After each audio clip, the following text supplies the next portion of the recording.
Everybody, welcome back to the Gratis Group Chat. I am your host, Kaylie O'Connor. I wanted to start this episode by giving a little bit of a trigger warning. We are going to be talking today about weight, body image, food, dieting, any of the subjects surrounding those topics. So if this is not something that you are able to watch currently, or you're just not comfortable with those types of conversations, I would recommend that you skip out on this week and come back next week, and I'll be happy to have you back and to discuss other amazing topics with you in the following weeks. Hello, everybody. Welcome back to episode 3 of the Gratis Group Chat.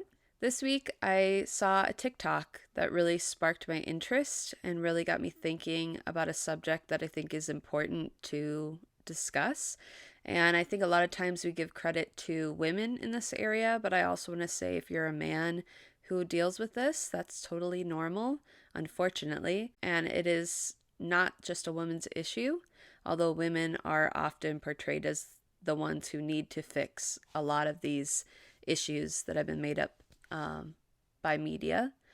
But this TikTok sparked my interest this week, and it really was the inspiration for the title of this podcast. This TikTok it's like a little cartoon, one of the photo TikToks where you swipe through and you either look at the pictures or you read what the cartoon says. So I'll be swiping through and reading what it says. This is Eleanor. She removes her clothes and studies her body in the mirror. She's deciding what to dislike about herself today. As she picks at her skin, she thinks back to the last time someone had seen her like this. Once the mirror has fogged up, Eleanor steps into the shower. For a while she stands there, staring at the tiles, overthinking the conversations she'd had earlier in the day, retroactively correcting the things she'd said. Mindlessly, she shaves her legs, not because she wants to, but because she'd been doing it since 5th grade. The girls at summer camp had told her she'd look better in her shorts if she did. Hastily, she shaves her arms, not because she wants to, but because she'd been doing it ever since she was 16. The boy in Spanish class had poked her arm and called her a grizzly bear. Once Eleanor is done, she wraps herself in a towel and steps out. She looks at her reflection again, her dark circles, realizing that even when she showers, she's never really alone. That was a TikTok put out by a creator named either Anna or Anna Crutch. I'll put her handle on the screen. And it really got me thinking about how I speak to myself about myself and about how I look and how I act, and how much of that is because I actually believe those things about myself, or I actually had those thoughts originally, versus whether they came from somebody else and whether somebody else inspired those feelings that I feel about myself. And so it got me thinking about when I was younger. And for me, I am technically a zillennial. So I was born in 95. I'm right on the edge of the end of the millennials and the beginning of Gen Z. And so it's a very interesting place to be because I can see how the millennials reacted to what they were brought up in. And I'm starting to see how the Gen Zers are reacting to how they were brought up. And when you're kind of caught in the middle, you get a little bit of the best of both worlds and also the worst of both worlds. But I remember growing up in the early 2000s, and there were all these discussions starting to happen about body positivity. And it was interesting because it coincided with a really weird time in trends where in the early 2000s, being very, very skinny was in.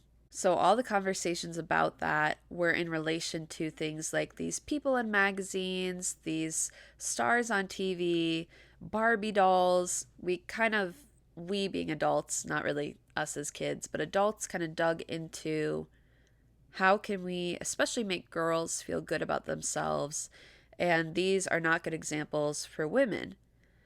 And I know that even now there are people who really struggle when they look at social media or girls on there.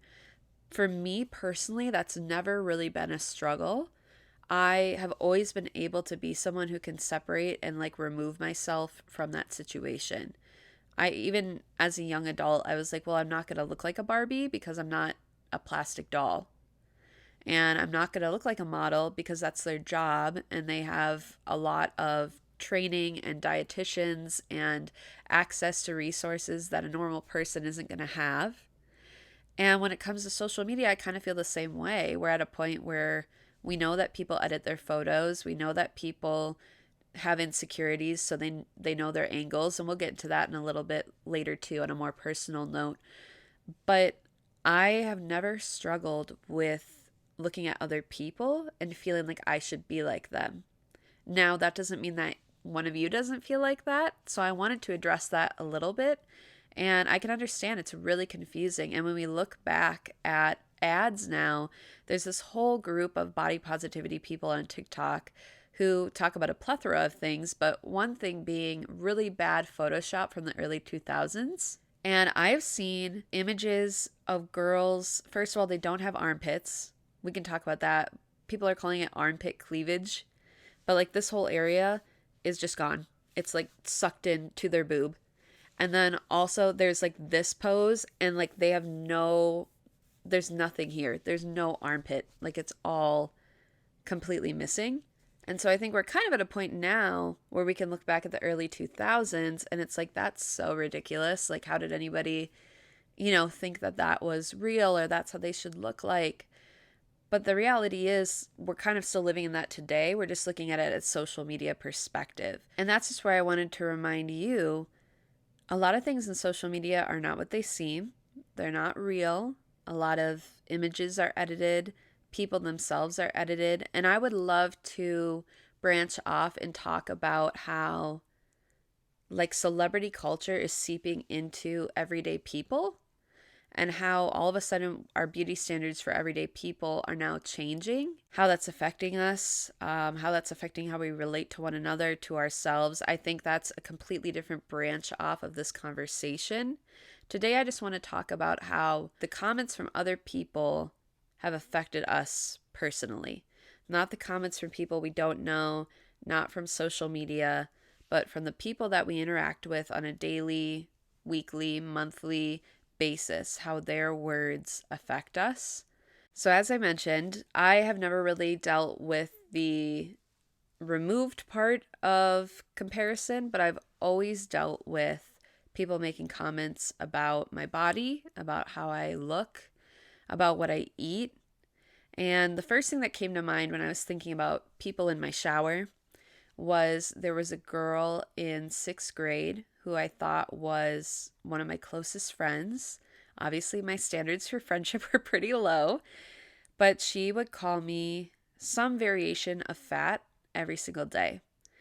Told me I was overweight, told me I was tubby, I was chubby, I looked bad in things. She was a very popular girl in middle school, which is such a funny concept. Like, how is anybody popular in middle school? We all sucked. But she was a popular girl in middle school, and I was friends with her, and you want to stay in that friend group, and you want to be accepted within that group. And I just remember she would tell me these things in order to help me. That was kind of how it was presented. Well, if you just lost a little weight, or you didn't wear that, or you did this or that, then you would look a lot more attractive, which again is a very odd concept. Like, why does a 12-year-old need to be attractive? But these are things I look back on with 2020 vision and I go, oh my gosh, like if I could be 12 again, I wouldn't care about any of this. I wouldn't care about what people said. But I also can't really say that, I guess, with like a fully pure heart, because I'm 27 and I still care about what people say to me and about me. So I was thinking about her first, and I was like, okay, that's wholeheartedly somebody who's in my bathroom or like in my shower, is someone who, when I look at myself in the mirror, I'm always thinking about ways that I could look better because I want to be accepted by other people. Then I got thinking about comments from moms, both my mom, aunts, family members, church members, and how those comments really do affect you. especially in a realm of like purity culture, which again, another topic, modesty. I'd love to talk about that in another podcast. But I was thinking a lot about how purity culture and modesty and those beliefs play into your view on yourself. I do believe a lot of pressure, as we've seen, again, I'm kind of going off of niches that I see in TikTok, are people who have, specifically women, who have gone through years of figuring out that their bodies aren't bad and their bodies aren't a stumbling block and their bodies aren't a tool. But that was many years of my life where, like, to be candid, I have boobs. And there were many years of my life where I was told what I was wearing wasn't appropriate. And I look back at that and I'm like, well, was I being inappropriate or did I just have a chest? Like, was I being sexual or was I being sexualized? Were you silent or were you silenced? Like, that's what I think about is, was I being sexual or was I being sexualized? There's a lot of times, especially in like my teens, my early teens, where I'm like, people really had the audacity to come to somebody else's child and tell them how to look and what to wear. But I think inadvertently, what it taught me was that my body is bad, it needs to be covered. And when you're already going through puberty, where you're getting a whole new body, especially for women, we have a lot of working parts through puberty. It's very hard to mesh your own insecurities with what people are saying to you and about you, and also trying to make sure that you're not disrespecting somebody. It's all a very big puddle of mush, like in your mind, trying to sort that out at 12, 13, 14 years old. I also think about comments that were made about what I would eat or how much I would eat. I still deal with that to this day. I have some family members who like to make comments about portion control and about how I'm eating. And when I go to eat food, that's what's in my mind. That's who's in my shower, is the people who make me question food. And now food is also a weapon that's like used against me. And I'm grateful I've never had a really serious eating disorder by any means. But I definitely have struggled with my own eating issues and my own bad habits and ways of thinking that are an outcome of those comments made about what I'm eating or how much I'm eating or how I look and how food transfers to how you appear to other people. There's also situations I remember where ex-boyfriend once told me that my curly hair was unruly or it looked messy. I know, as someone who has really naturally curly hair, I mean like spiral waves, I can't imagine like being a woman of color or a person of color, because I think it just would be worse. And the way that that hurt me and the fascination or the commenting on my hair, also within that period of time, that middle school, 6th grade period of time, I now have probably styled my hair every other day to every 3 days since I was 12. So that's 15 years of styling my hair really consistently. And I don't really know what my natural hair looks like if I let it go free. I'll put a picture on here for reference of what I used to look like as a child, but I have no clue what my hair would look like now because I have never had natural hair, because I have this voice in the back of my head through this ex-boyfriend that it's for some reason not acceptable and it's not beautiful. And so I wanted to touch on that too, because I think it goes beyond just your body and your weight. I think it can also be characteristics of you that you cannot control. And again, I would say that people of color, I'm not going to speak for people of color, obviously, but I do believe that that's probably even worse for them because there is such a fascination, especially with black hair, and with non-white skin. And so I would imagine that that can be a little tough. and can actually probably have much worse things said to them, and that they can relate to this subject, unfortunately, and what I'm talking about.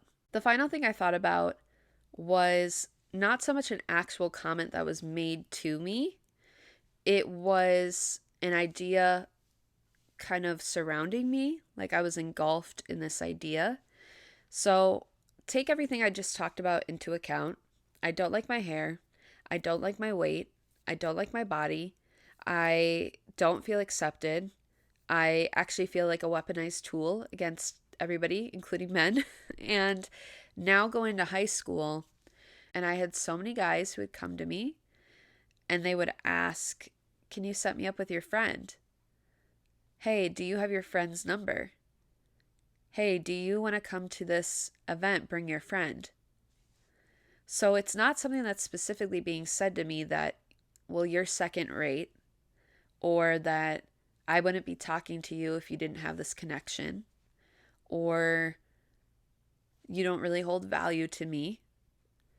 But that's what was communicated, was that not only, and these are internal thoughts, not only am I ugly, not only am I have a bad body weight, but now I'm just not even desirable because I'm always going to be second to my friend who has a different body, different hair, and a whole different way of existing, who has her own issues that I don't know about because she doesn't express those to me. And so the way that that goes in a young mind is, I'm not going to be good enough. And so where I see this play out a lot is that I'm not a huge fan of Enneagrams, but in order for a description, I'm an Enneagram 3, which means that I am like a very active worker, and I get affirmation from being respected for the work that I do and through working hard and always being reliable, even to my own detriment, because there was never a point where I could be affirmed in other ways. And I think that's what that translated for me, is like, if I want to be respected by men or I want to be valued by men, then I have to work hard and I have to overcompensate for the things I can't control with something I can control. And I think that also goes back to an eating disorder situation, is a lot of it is control. And a lot of people who have eating disorders, I've heard from friends and from other people who've spoken on platforms, that an eating disorder is really somebody trying to take control back of their life when they feel out of control, when they feel out of bounds, and trying to have something that they can at least make decisions on, and they can restrict or they can overcompensate. And I think I didn't go to food, I went to work. I went to work ethic, and I went to proving myself. And I think that is also, to go even more vulnerable, I think that has also been a huge reason why my life past the point of 25 has been so difficult, because I don't feel like I've accomplished a lot. And I'm comparing it to people who have had a lot of resources and finances and support behind them, and I'm doing it not without support. I have support from family and friends, but like a lot of it I'm doing myself. And then I'm wondering why I'm not equivalent to this person over here. So there's a lot going on there, right? Like, we all choose our thing to feel in control of.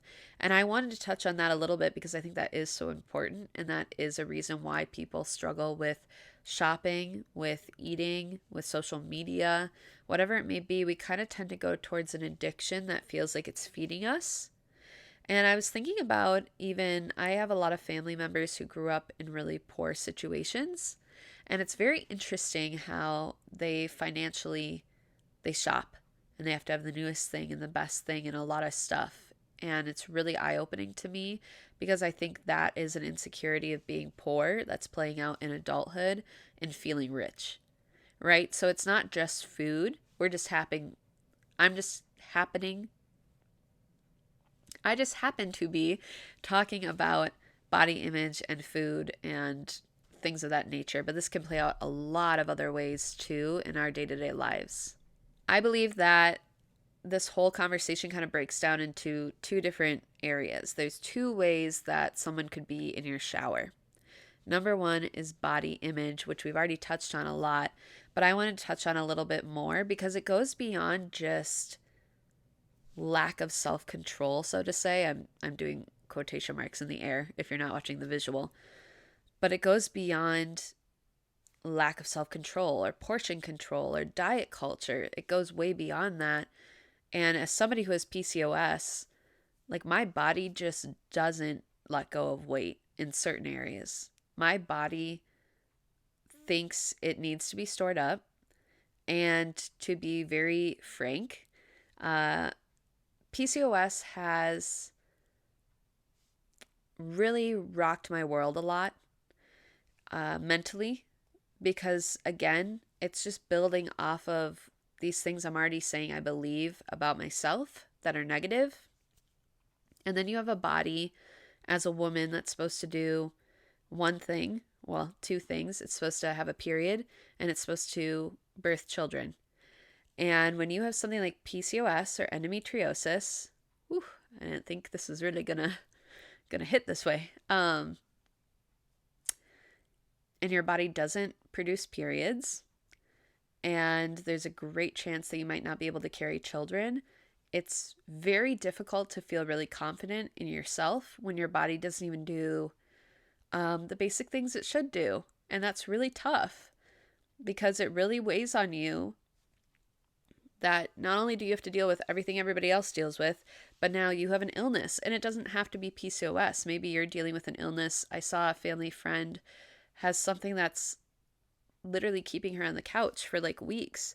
There are people who have cancer and kidney failure and other illnesses, and it's like, it's hard because you're already dealing with your own stuff going on, and then you're adding all this extra stuff to it that makes it even harder to view your body as something good or something functional or something beneficial. I think this also goes beyond that, as we saw or we heard from Eleanor in the TikTok about shaving. And it really reminded me, not only I shave because I don't like the feeling of hairy legs or hairy underarms. I'm just used to not having that now. It's not really for like another person, but I know that there are people who do shave for that reason. There are people from different cultures who have thicker hair and they feel self-conscious. And I'm not sitting here to say like you have to let your armpit hair grow out to make a point. Like that's not what I'm saying, but I think these are extra things that can play into when you're already feeling self-conscious about yourself. And it's like, let's just throw another thing in, another standard, another expectation, just a whole other rule that you have to live by. Then we go into photos and videos because we're living in a digital age and you guys are watching this online or you're listening to it online, and there's a lot of social media all the time. And I've seen people discuss this in a way of like Hollywood. Oh, Hollywood used to be so fun and these parties used to be so exciting, but now everybody has social media and it's kind of ruined it and you never know who's around. And so we've seen this switch and this shift into people focusing on themselves a lot because they are presenting themselves to the world, not just to their aunts and uncles or to their cousins or to their siblings on Facebook. You know, that's what it was when Facebook started. When I was in 9th grade and I got my first Facebook account, I just remember being like, I'm just showing it to my friends and family. I have family who live all over the country and I want them to be able to see what I'm doing. And now it's anyone from anywhere can discover you. So you better look good and you better be in shape and you better stick to this cultural standard. But I have noticed a switch recently, like the last 2 years. And I want to give credit where credit's due because I was kind of realizing this, but then I listened to a podcast that Nikki and Gabby did here on YouTube. And it was on body image. And they were talking about how the focus has shifted a lot from bodies to faces. And I think that's because when you are doing a photo, you can edit your body, you can edit your face, you can do a different angle. A lot of people say that Kylie Jenner would slay being a model because she knows her angles. But what that translates to me is that Kylie Jenner is insecure and she knows how to not angle herself to look unflattering. But we've all kind of gotten into that groove, right? Of this is how I pose to look good. This is how I pose to look slim, thick, whatever your goal is. We kind of know how to pose ourselves for a photo now. Versus then video, it's like I can't edit anything. And I just also want to clarify, I don't edit my body on social media. I never have. You can go look at my old photos. I've never touched them. You will see no curved lines and random weird things. I don't edit my body. I edit lighting. I edit maybe like a tone. If a skin tone is washed out or something, that's what I edit. I don't edit my body. But there are people who do. And then we go into video and now people, they kind of can. There are video editors, but more so it's really tough to do it and make it look natural. And so people have had their face on camera a lot. And I think there's been a huge change between looking at our bodies and now looking at our faces. I want you to think about how 6 years ago, the BBL was really popular. And then years before that, we had either breast reductions or we had boob jobs where you got boobs. And then now we're kind of seeing a trend into nose jobs and buccal fat removal and chin augmentation and liposuction and lip filler. And we're seeing this shift the last couple of years, but especially since 2020, where people's entire faces have changed. And again, I'd love to talk about surgery and kind of more so the celebrity culture seeping into normal people culture on a totally different podcast. But I did want to touch on that because it's not just now that your butt isn't round enough. Now it's your nose is too wide, or your lips are too thin, or your eyes are too droopy, or your cheeks are too thick. That's where we're going to because we've run out of reasons to hate our bodies, so now we have to find reasons to hate our faces. The second breakdown, I think, of the Eleanor concept of who's in your shower is self-conscious behavior. So this is thinking about past things that we've said.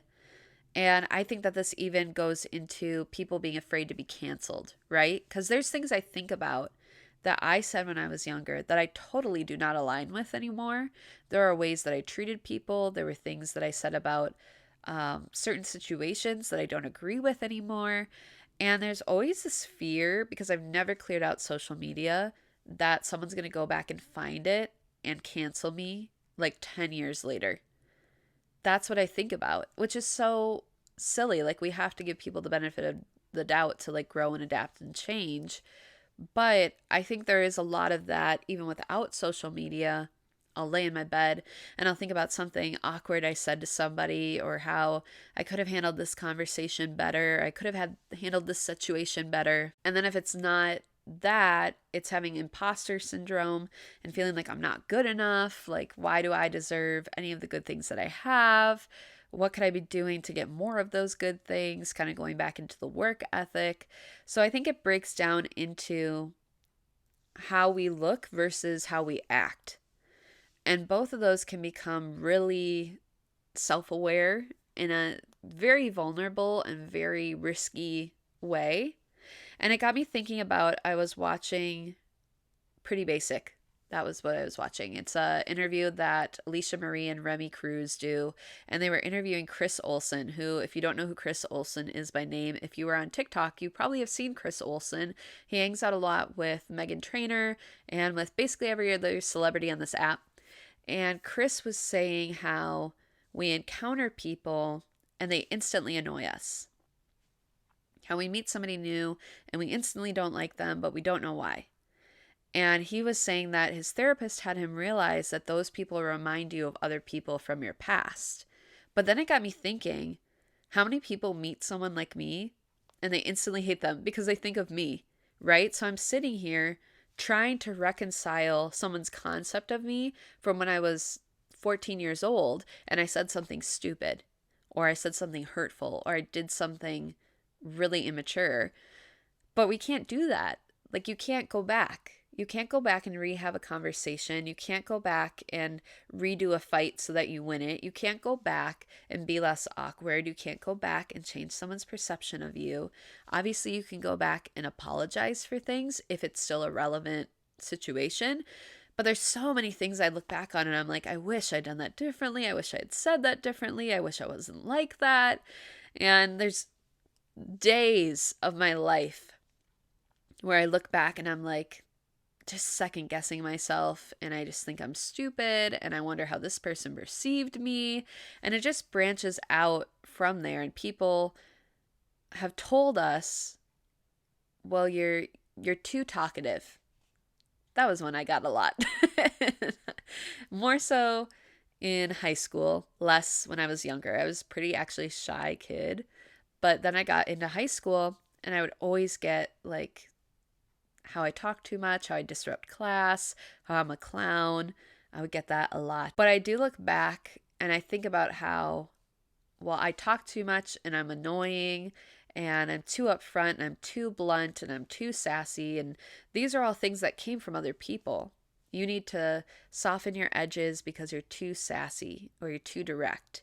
You need to let other people talk because you talk too much.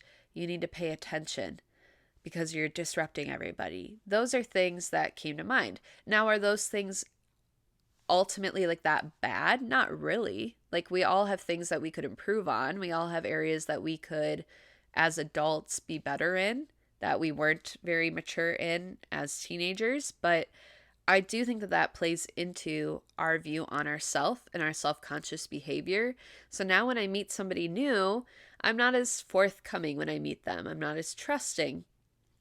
That also is built off of being hurt by people, by friends, by boyfriends, by family, and building a wall. We have this self-conscious behavior now that we present to other people because we don't want more people in our shower, so to say. But all of this got me thinking, and I want to summarize this and kind of wrap this up because I think this is getting to be a long discussion, but I'd love to hear your thoughts in the comments. But all of this got me thinking about a situation that I experienced in New York in 2018. Let me paint the picture for you. It's an August morning, a Saturday, 8:30. We're in Chelsea, and my mom and I are at the Fashion Institute of Technology. And we're taking a picture. My mom is taking a picture of me. I borrowed this camera from my boyfriend at the time. And so my mom's like, I don't know how to work like a manual camera. So I'm walking over to her to explain. No one is around. It is absolutely just vacant. And all of a sudden, a man starts talking. I hear him down the street. And the thing that's weird about the story is I could not tell you anything about this man. I could tell it was a man's voice, but I cannot tell you how he looked, what race he was, how tall he was, what he was wearing. I never looked at him through this entire encounter. But this man is walking up to us, and it's almost like rhythmic. To be blunt, I thought he was like a street rapper or like a performer because he was very loud and he's very rhythmic with the way that he was saying things. And I had no idea what was going on. I also kind of assumed because there are so many homeless people and there's such a big homeless population in New York that maybe it's somebody who has like a mental health issue who's just yelling out. Like if you've ever been to a big city that has a homeless population, there are just people who sometimes like yell out and say weird things. And, now if this came to me from a Christian perspective today, I would handle this very differently. But at the time I didn't have this perspective. And so I'm talking to my mom about how to switch the settings, but I'm starting to listen to what he's saying because I'm like, is this important? Is he yelling at us? I'm trying to kind of figure this out while I'm also looking at something else. And I realized that he's making comments to us. Like there's no one else there. And he starts saying really specific things. Originally, I thought about me and my mom, but I quickly realized that they were about me and they were directed towards me personally. Comments about my body, comments about my face, comments specifically about my nose, which is interesting because I, at that time, had never talked to anybody about insecurities. And one of my biggest insecurities at that time was my nose. And I still deal with that sometimes today, but it's not as bad as it was back then. But I specifically remember that one because I never told anybody that. And he just picked and picked and picked at things that bothered him about me and how I looked and who I was. And I've never met him in my life. And he came from like a mile down the road. The reason that I bring this story up is because immediately after he was done, he left. Like he just walked away from us, like where he came from. And this whole time in this encounter, nobody else is on the street. And within like 10 seconds of this man walking away, there is people all of a sudden appearing on the street. There's a couple walking, there's a police officer. There were all these people who just came out of the woodwork all of a sudden. And it's such an interesting, weird story to tell people because it's like there were so many years where I was like, what is that about? Like, what was that? And I feel like in my most recent years, I think what it was, if I had to pinpoint it, is this man knew things that most people didn't know about me, how I felt about myself, how I viewed myself. And he said them with confidence. And it's a very different experience when you think something up here internally, because the way that I believe, and I'm going to get a little Christianese with this one, the way that Satan speaks to you is a lot more diluted. It's like so under the radar that oftentimes we think that the thoughts that Satan tells us about ourselves are our own thoughts because it feels like it's something I'm thinking and something I'm feeling, so it must be true. Versus when you're standing in the middle of a deserted street in New York and a man is yelling them with conviction in your face, it's a little more brutal. And it's a little more almost comical because you don't really know how to respond to that.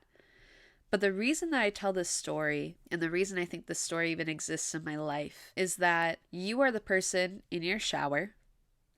You are the only person who can dictate how you feel about yourself.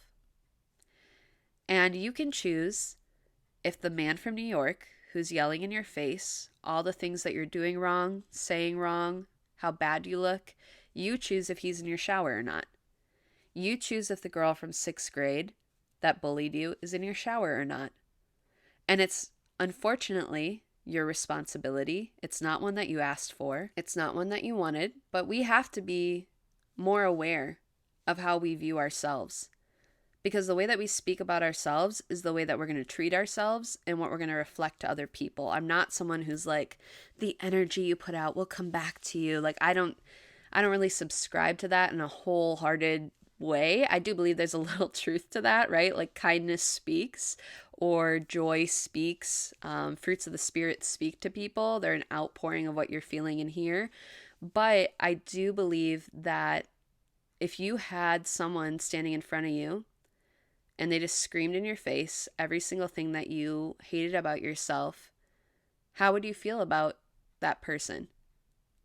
If somebody else said to you what you say to yourself, would you like them? Would you accept that friendship? Would you accept that relationship? And most of the time I find the answer is no. The reality is if somebody ever spoke to you that way, you wouldn't speak with them anymore. You'd create a really good boundary or you would cut them out of your life. Because when people speak to you that way, it's super disrespectful. And yet at the same time, we feel really comfortable speaking to ourselves that way. And I don't want this to be summarized in a feel good, like, oh my gosh, you're just so gorgeous and beautiful. And like, you should just feel good about yourself. The reality is when we're going through something like this, and if you're going through an eating disorder or body image issues, you can logically know something, but you can emotionally feel something very different. So I just want to end this by kind of hitting you with some final truth.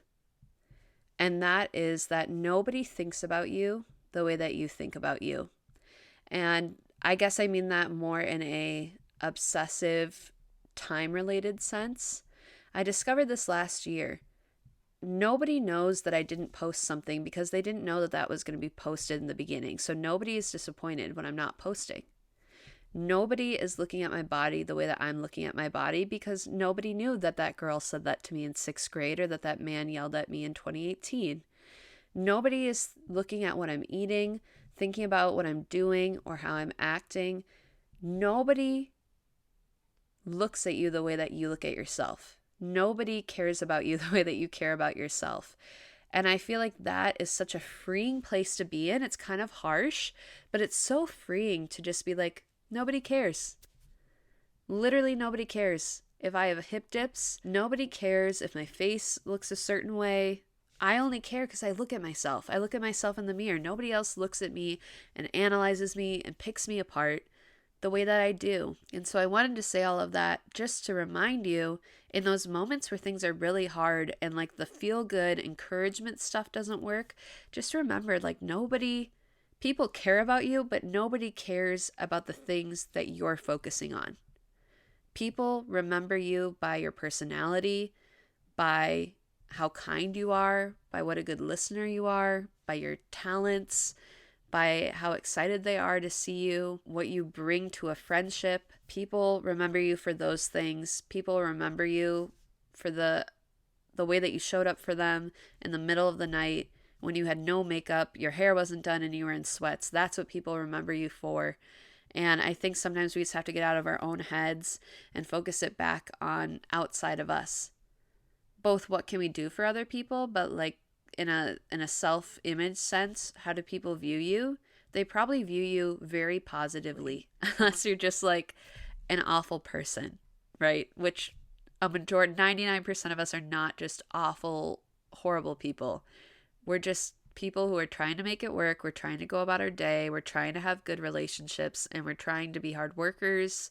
And I just think the things that we focus on that we think people expect from us, a lot of that we are just putting on ourselves. And so I want to encourage you, whether you are in the physical shower evaluating your body, or you are in the metaphorical shower of your mind, so to say, be really aware of how you speak to yourself and who you let in there. And I really challenge you this week to think about who's in your shower and who takes up your space and your time and your thoughts, and whose opinion do you obsess over.